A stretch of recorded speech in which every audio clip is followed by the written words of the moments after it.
প্রথমেই বলি, আমি এবার বাংলা ভাষাতেই ভিডিও বানাবো, যেটা আমার আগের থেকে করা উচিত ছিল বাট করিনি।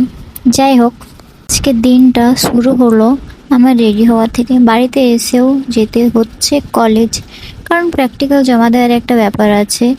কথা বলতে বলতে আমি হয়ে গিয়েছিলাম রেডি, নিজের চশমাটা পরে বেরোবো বলে জলদি, কারণ আমার আগের থেকেই দেরি হয়ে গিয়েছিল। তারপর চশমাটা মুছতেই সময় লেগে গেল অনেকটা।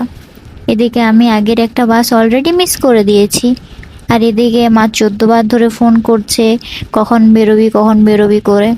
যা তা করে এখানে চশমা পরে নিয়েছিলাম, কিন্তু আমার স্বভাব অনেক খারাপ, আর সেটা আমি নিজেও জানি। মা কালকে কতবার করে বললো রাত্রে যে সব কিছু গুছিয়ে রাখবে, বাট আমি যদি করে নিতাম শেষ মুহূর্তে এসে হরবড় কে হতো বা তাড়াহুড়োই কে করতো।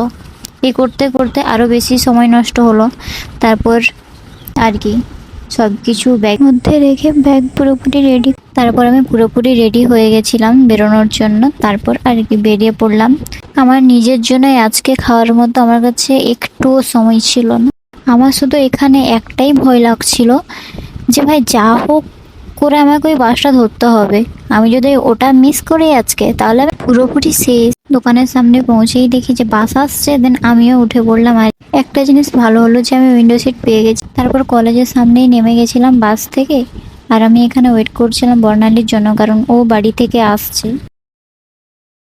ও আসতেই আমরা সোজা ক্লাসরুমে চলে গেলাম, প্র্যাকটিক্যাল জমা দিয়ে বেরিয়ে পড়ে। দেন বর্ণালী অটোতে বাস স্ট্যান্ড চলে গেলো, কারণ সে সেখান থেকে বাস ধরতো।